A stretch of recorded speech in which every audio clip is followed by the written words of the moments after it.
प्रदोष के समय पर, उससे पहले लक्ष्मी और दरिद्रता फिर भ्रमण पर निकलती है।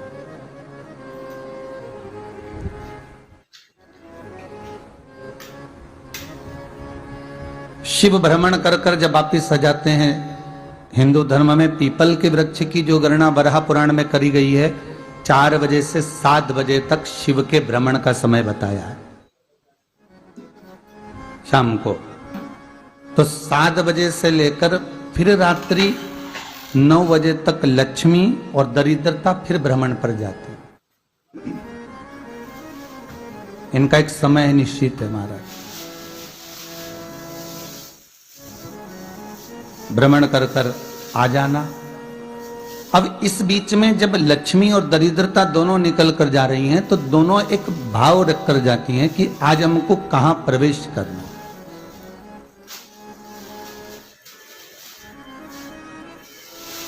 आज हमें किस जगह पर प्रवेश करना है, आज हमें कहां पहुंचना है, आज हमें किस जगह जाना है। और जिस नगर में जिस मार्ग से लक्ष्मी और दरिद्रता निकल कर जाती हैं, ये दोनों का जब निकलना होता है, इनको स्थान दिया गया जहां पर स्वच्छता हो, घर के दरवाजे पर रंगोली डली हुई हो, द्वार पर जल छीटा गया हो। महाराज, उस द्वार पर लक्ष्मी प्रवेश करती है तो दरिद्रता भी जाने लगती है अंदर। जब दरिद्रता अंदर जाने लगती है तो लक्ष्मी उसको रोक देती है, पहले मैं देखकर आती हूं कि तेरे लिए स्थान है कि नहीं है, तू यहां रुक।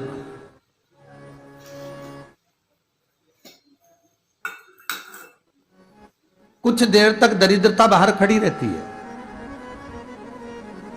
और लक्ष्मी जी की बड़ी बहन जब दरिद्रता बार बार अंदर जाने का प्रयास करती है तो लक्ष्मी जी कहती हैं, जीजी तू इतनी बड़ी होकर तुझे मालूम है, तू तेरा सम्मान होना चाहिए, आदर होना चाहिए, और तू अंदर चली जा और कोई तेरा सम्मान ना करे तो कितना बुरा लगेगा, इसलिए तू बाहर खड़ी रहे। मैं अभी आई। अंदर जाती है और जब लक्ष्मी जी भ्रमण कर लेती हैं, अंदर प्रवेश कर कर आती हैं, और प्रवेश कर कर आती हैं तो दरिद्रता पूछती है चले अंदर।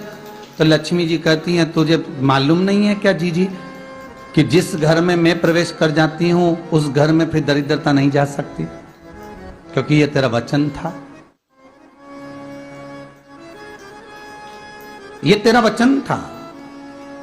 अपन दोनों का जब मंगल विवाह हुआ था, मेरा विवाह जब नारायण के साथ में हुआ और तुम्हारा विवाह जब दुसाह मुनि के साथ हुआ, दरिद्रता का विवाह दुसा मुनि के साथ हुआ। जब अपना दोनों का विवाह हुआ था तो अपन दोनों ने एक वादा करा था कि जिस घर में लक्ष्मी प्रवेश कर जाएगी उस दिन फिर दरिद्रता नहीं जाएगी, और जिस घर में दरिद्रता प्रवेश कर जाएगी उस घर में फिर लक्ष्मी नहीं जाएगी। अब जब मैं अंदर देख कर आ गई हूं तो तू अंदर नहीं जा सकती, अर्थात लक्ष्मी के चरण जिस घर में पड़ गए उस घर में फिर दरिद्रता प्रवेश नहीं कर रही।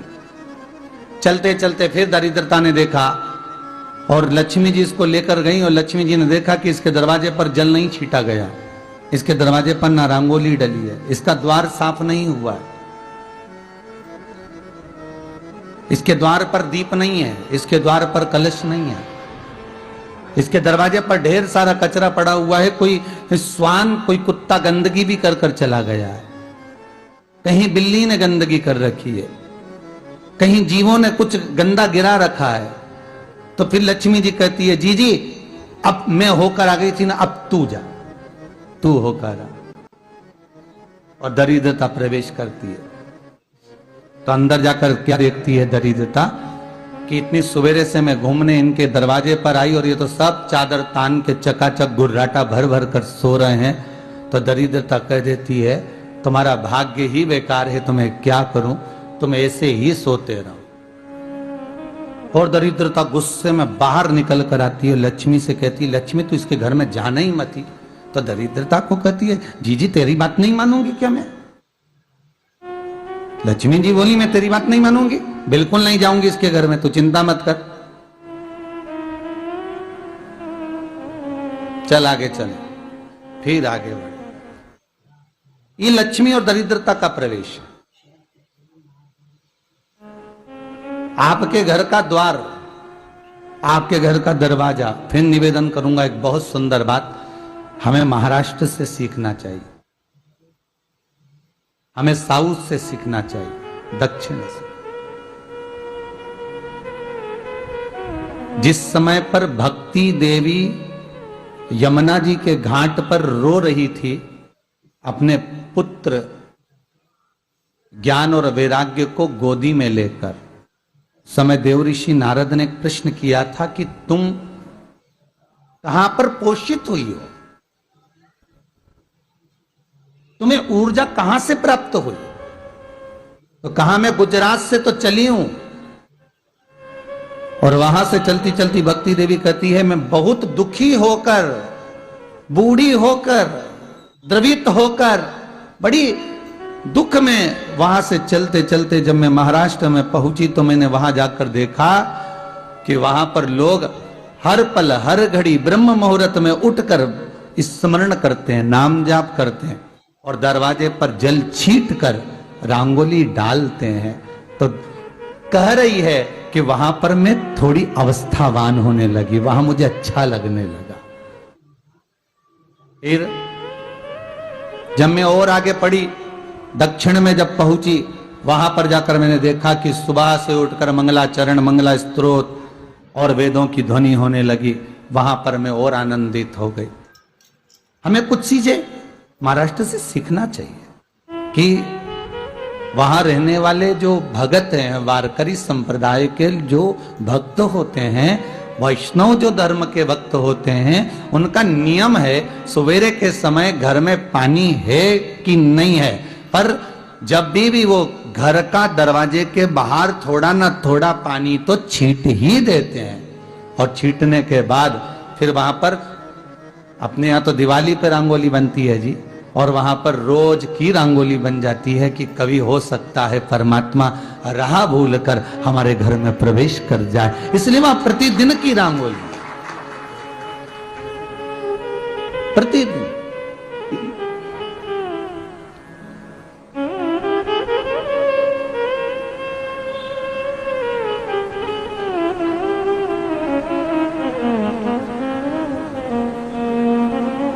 हमें सीखना चाहिए थोड़ा सा। आज के जमाने में तो बहू अपने कमरे की झाड़ू लगा ले, वो ही बहुत बड़ी बात है। हो खड़ी खड़ी बहू ये देखती रहेगी कि नौकरानी सही से झाड़ू लगा रही, वहां से लगा के लाओ, इधर से हेड के ले जाओ, वहां से कचरा सोरो, वहां से पोछा लगाओ। खड़ी रहेगी, उंगली से बताती रहेगी, पर इतना नहीं बनेगा कि सेविका से, नौकरानी से, दासी से कह दे कि तू मम्मी पापा के कमरे की लगा ले, मैं मेरे कमरे की लगा लूंगी, तू जा उधर। थोड़ा दया का भाव अगर होता तो उसके मन में भी आता कि मेरी बड़ी सेठानी तो अपनी जगह पर है, पर छोटी तो सेठानी की भी बड़ी सेठानी है जो मुझ पर करुणा करती रहती है। पर बड़ी तो कहे कि बेटा रहने दे, तू उधर ले जा, जब भाभी के कमरे में देख ले जा, उसके बच्चों का बड़ा फैलारा रहता ना, तो उधर देख ले जा, तो जरा उधर, मां उधर भेज रही है।